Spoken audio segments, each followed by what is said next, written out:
I started it, yeah. Ooh.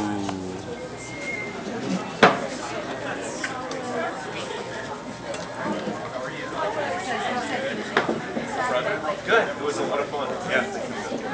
We ended up setting up some workshop that we're doing Hi, are you going to help me? Okay.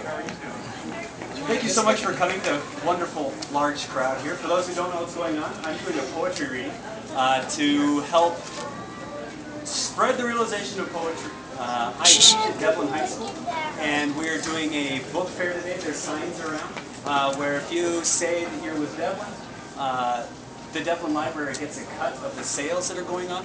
And the best part about that is the poetry collection in our library is really lacking. So this is my way to maybe raise awareness for poetry. So thank you very much for being here.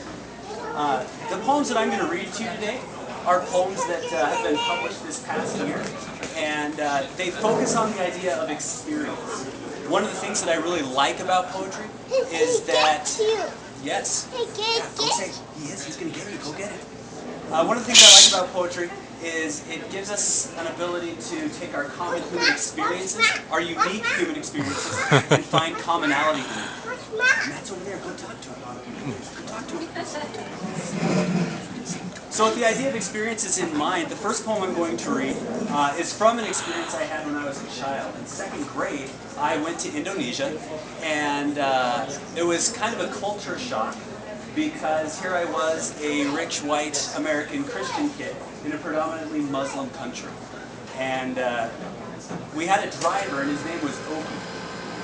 And during one of the prayer times, I thought it would be okay if I filled Oki's boots up with water.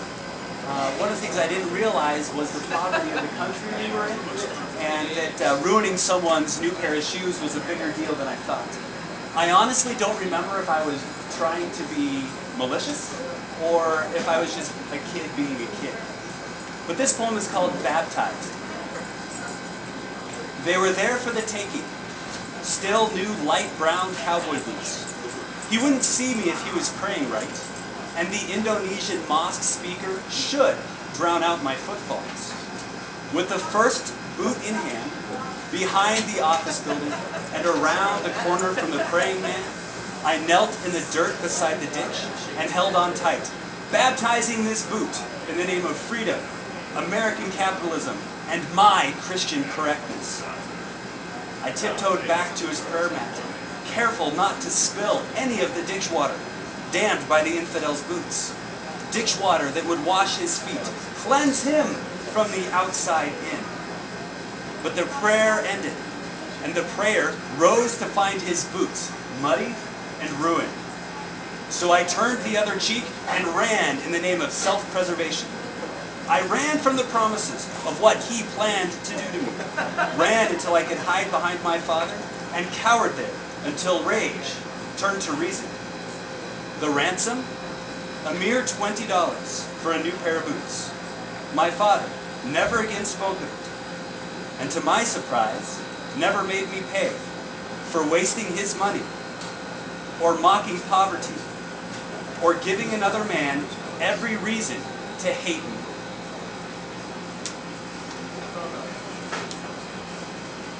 There's something unique about children. Children are either really nice and innocent, or they're terribly cruel and destructive. For whatever reason, when I was a kid, I loved being destructive on the playground, especially when other kids were involved. I found it necessary to try and strike fear in the minds of others so I could look better amongst my peers. This poem is called Hunting. As a child, I hunted the weak, members of the playground, striking with whatever words that would wound deeply. There was no place for mercy in this most elementary of food chains. Of the 4 chambers in the human heart, mercy ought to squeeze into one of them. I never felt guilty trying to kill the human spirit. When my dad shot the elk and broke her back, we hustled through the snow to make her ending quick.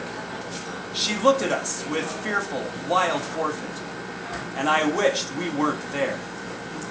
He tenderly slit her throat, and her wildness seeped onto the sagebrush, melted the snow. Her eyes, dim, dark, marble. Why should I care more for her suffering than for my own kind? We hide in revenge and terror, numb to the ripped esophagus of our bleeding brothers.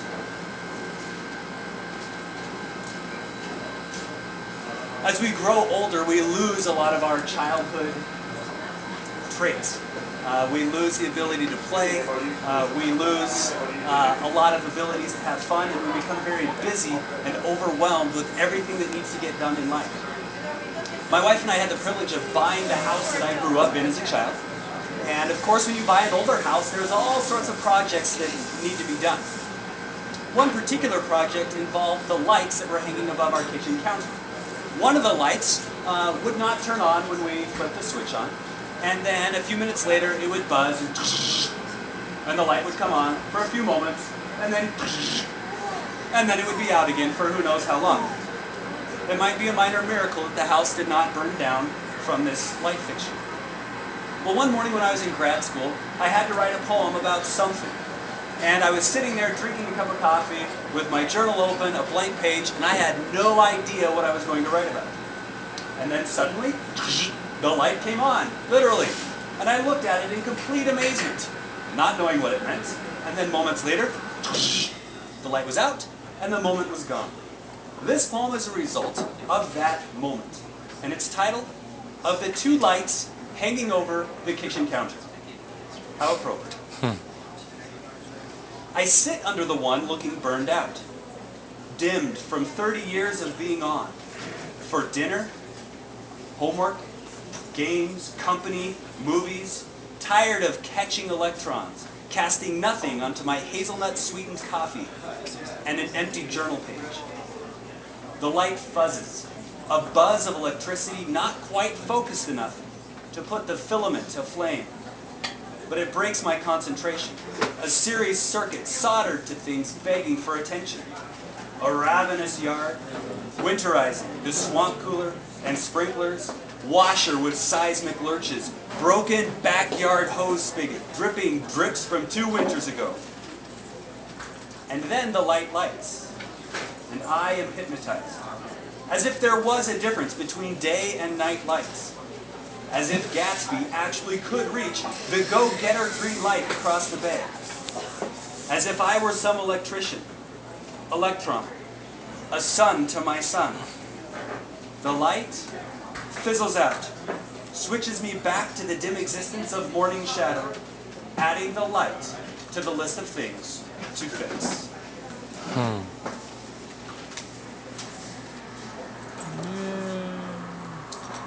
An unfortunate part of life is we get overcome with what's going on in life and all the busyness and trying to keep up with things. We also have to deal with death. It's an imminent part of life. I wrote this next poem for a family who this summer suffered a great loss. As a young member of their family lost his life. And it's interesting, when we experience death, we think we have all the answers for people, and we say things like, well, time heals all wounds, or just pray and God will make it better. And whether those are true or not, for people who are suffering, when we suffer, when we're grieving, those are the last things we want to hear. I found this out when I lost my own father at a young age, several months after college.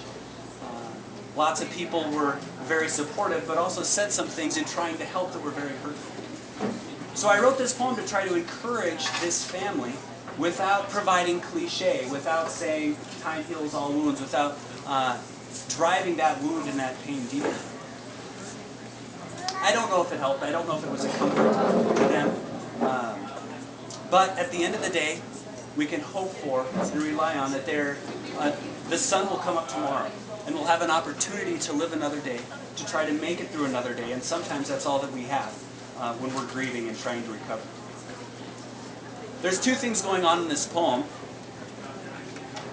First off, it's organized like a lab report. It's divided into 5 sections, and every section is titled as if it were a lab report, except for the last section. that represents the science of trying to provide answers for people who are grieving. Time will heal all wounds, it'll get better, just keep plugging, keep trying. In each of those sections is kind of the heart of grieving and what the experience is really like, despite all those cliches that are supposed to help us get all better. There is a motif of water in this poem. I don't know why, but there's water in the poem except for one stanza. It was intentional. I don't know exactly what it means, but it demanded it be there. This is called A Breath, and this is the last poem that I'll be reading tonight. A breath. 1. Hypothesis. The lungs of a fully formed fetus practice breathing, an act that's merely a mechanical construction of heartbeats, lung pumps, and water, preparing the body for real life. Then we remember, by force or by nature, that bodies and spirits grow and shatter. The living are left to make life of the pieces we can't entirely sweep up. 2. Method. In my dreams, I can breathe water in through my mouth, holding my tongue just right to siphon off the air, expelling the waste through my nose. I have yet to drown in my dreams, but often wake with a gasp. 3. Data. It's likely quiet now that the midsummer squall and the friends sharing memories are drying up. A fountain forest doesn't stoop and pick up the fallen, though the timber weighs and deforms the life story of the load-bearing tree. Regardless, the pine beetle of pain bores her nest, lays her eggs, and waits. They ask us how we're doing, because our hollow look is begging, sweet Jesus, begging for mercy. Then they feel guilty and don't ask anymore, and the black beetle keeps boring. 4. Results. Throw open the windows and breathe in the rain. They say it's the dirt we smell, but who gives a damn about that? Let the curtains rise and fall. Feel the mist of broken water through the window screen. 5. Consequence. In the early morning, the grass is too wet to cut, and the mower's out of gas anyways. Stand with me in the driveway as the sun rises, ever so slowly. Thank you very much for being here. If you feel like buying a book, buy it for Devlin, or for yourself and say you're with Devlin. Thank you very much.